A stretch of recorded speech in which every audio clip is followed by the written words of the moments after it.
नमस्कार मित्रांनो, टेक्निकल ज्ञान आणि नवीन अपडेट या चॅनलवरती तुमचे स्वागत आहे। मित्रांनो, आज आपण आपल्या या व्हिडिओमध्ये बघणार आहोत विद्यार्थी ज्येष्ठांना 7 किलोमीटरचा पायपीट, सुनेगाव शेंद्रेकरांना 77 वर्षापासून बसची प्रतीक्षा काय असणार, चला तर जाणून घेऊया आपल्या आजच्या या व्हिडिओच्या माध्यमातून। मित्रांनो, तालुक्यातील सुनेगाव शेंद्रे गावात 77 वर्षात अजूनही बस पोहोचलेली नाही। आज ना उद्या बस गावात येईल अशी अपेक्षा ग्रामस्थ करीत आहेत। याबाबत त्यांनी वारंवार पाठपुरावा करून प्रशासन लक्ष देत नसल्याने ग्रामस्थांना तब्बल 7 किलोमीटरचा पायी प्रवास करावा लागत आहे। सुनेगाव शेंद्रे गावाची लोकसंख्या हजाराच्या जवळपास आहे। ग्रामस्थांना बाहेर गावी जायचे असल्यास मोठ्या मनस्ताप सहन करावा लागत आहे। अहमदपूर शहरापासून केवळ 7 किलोमीटर अंतरावर हे गाव आहे। येथील नागरिकांना अहमदपूरला एकतर पायी यावे लागते किंवा खासगी वाहनाचा आधार घ्यावा लागतो। गावातून जवळपास अनेक विद्यार्थी पायीच ये-जा करतात। बस सेवेअभावी ग्रामस्थांना 7 किलोमीटर पायी यावे लागते। एसटी महामंडळाकडून काही ठिकाणी जाण्यासाठी पक्के रस्ते नसल्याचे कारण पुढे केले जात आहे, परंतु बस सेवा बंद असल्याने त्यांचा फायदा खासगी वाहनधारकांना होत आहे। विशेष म्हणजे या वाहनात क्षमतेपेक्षा अधिक प्रवासी बसविले जातात। भाडेही जास्तीचे घेतले जाते। प्रवासी जीव धोक्यात घालून खासगी वाहनाने प्रवास करतात। सुनेगाव शेंद्रे बस सेवा सुरू व्हावी यासाठी ग्रामस्थांनी पाठपुरावा करूनही कुणीच दखल घेतलेली नाही। गावात केवळ प्राथमिक शाळा आहे।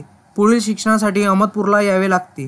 बस सेवा नसल्याने विद्यार्थ्यांना दररोज पायी यावे लागते। यातून शैक्षणिक नुकसान होत आहे। सुनेगाव शेंद्रे येथून अनेक विद्यार्थी दररोज 7 किलोमीटर पायी चालत जातात। अहमदपूरला गाठावे लागते। गावात आजवर कधीच बस आली नाही। देशाला स्वातंत्र्य मिळून 77 वर्षे लोटली, पण ग्रामीण भागात भौतिक सुविधा उपलब्ध करून देण्यासाठी शासनाने कोट्यवधी रुपये खर्च केले, रस्ते तयार केले, पण वीज आणली, पण सुनेगाव शेंद्रे गावात अद्याप एकही राज्य परिवहन महामंडळाची बस आली नसल्याने ग्रामस्थांना उत्सुकता आहे।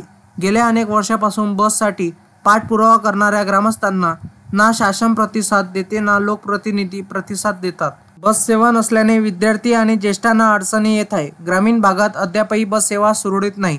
खेड्यापाड्यात रस्त्यावर प्रवासाला बस शिवाय पर्याय नाही। सुरक्षित व वेळेत ये-जा करणाऱ्या बसमध्ये प्रवाशांना आधार होतो, पण विद्यार्थ्यांना शाळेत जाण्यासाठी बस सेवा नसल्याने अडचणी खूप येतात।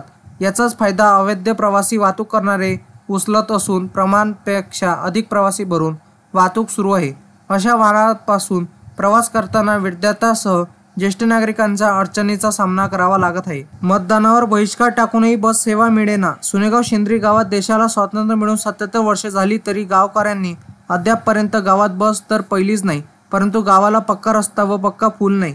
गावकऱ्यांनी पक्का रस्ता पुलाच्या मागणीसाठी जिल्हा परिषद व पंचायत समिती निवडणूक 2017 तसेच लोकसभा निवडणूक 2019च्या मतदानावर बहिष्कार टाकून तो 100% यशस्वी करूनही अद्यापही गावाकडे प्रशासनाचे लक्ष नसल्याचे गावकरी गोविंद काळे यांनी म्हटले आहे।